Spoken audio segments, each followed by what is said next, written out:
That's a start. As of tonight, about half of the country is already feeling that we've elected the worst president in our history. You know that feeling on a Ferris wheel when you're slowly moving upward, higher and higher, and the view gets better and better? And then when you're finally at the highest point, in an instant, without warning, you're suddenly going down. It's a shocking sensation, that sudden drop. You were just going up and now you're going down, and it feels like you're going down faster than you were going up. It's a confusing sensation, it's disorienting. That sudden drop, that decline, that's where we are, right now. That's what you're feeling, that decline. For 240 years, American government and American civilization has been steadily moving up, slowly but surely improving, rising higher and higher and higher, and then last night, we turned down. That's what you're feeling. That's what the decline of a civilization feels like. The question tonight is, how long will we decline? When will the Ferris wheel go back up? Will Senator Elizabeth Warren crush President Donald Trump in his re-election campaign 4 years from now? Will California's new Senator Kamala Harris do that? How long is this ride? 4 years, 8 years? Millions of people, men, women, and children, who are feeling this decline of the civilization have been crying over these last 24 hours. That's how the big watch party at Wellesley College ended last night, in tears. Wellesley is the women's college that Hillary Clinton graduated from in 1969. Students and alumni from around the world gathered at Wellesley last night to watch a distinguished Wellesley graduate give her first speech as president-elect, the first woman to deliver such a speech. Imagine the enormity of that disappointment. And that wasn't the only college campus where tears were shed. It was happening on campuses all across the country. And little boys and little girls around the country watching their first election night with high hopes for Hillary Clinton were wiping away tears when they were put to bed last night.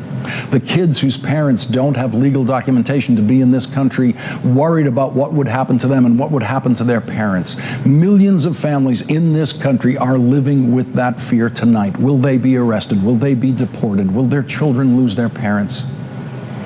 And then there is the stench of the Trumpian vulgarity in the air of this country now. Half the country is reeling under the hard-to-accept realization that they're going to be hearing that voice every day for 4 years, that voice that so often fails in attempts to speak simple English, that voice we've all heard lying, that voice we've all heard bragging about his favorite methods of sexual assault. In what kind of society, in what kind of civilization can that be the voice of the president? But millions of people love that voice. Millions of American women love that voice, voted for that voice. Millions of Americans are thrilled about this election. Millions think it's funny. And even more think it doesn't matter. 46.9% of eligible voters did not vote. 25.6% of eligible voters voted for Hillary Clinton. 25.5% of eligible voters voted for Donald Trump. So the biggest category of voters were the ones who didn't care whether Hillary Clinton or Donald Trump became the next president. That's the way it is in the decline of a civilization. Some people don't care. Some people can feel what's happening and others can't.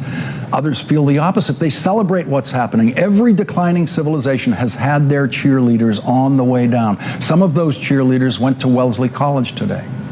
2 young men in a pickup truck with a Donald Trump flag drove through the Wellesley College campus today while Wellesley students were still crying about what happened last night.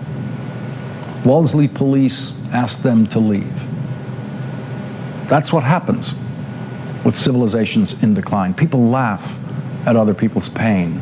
Decency evaporates under the shadow of a leader who has no decency. Civilizations cannot survive without human decency, without sympathy, without kindness. Not decency and sympathy and kindness for your friends and family. That's the easy version. Without decency and sympathy and kindness for people we don't know, we are a dysfunctional society, a declining civilization. This Ferris wheel will go back up, thanks to the Constitution. No other civilization in decline has ever had the United States Constitution to save it, to turn it around, to send it back up. The Constitution gives the president a fixed 4-year term. The Constitution gives all of the real governing powers not to the president but to the Congress. The only absolute power the president has is the power to grant pardons. That's it. The Congress can control everything else.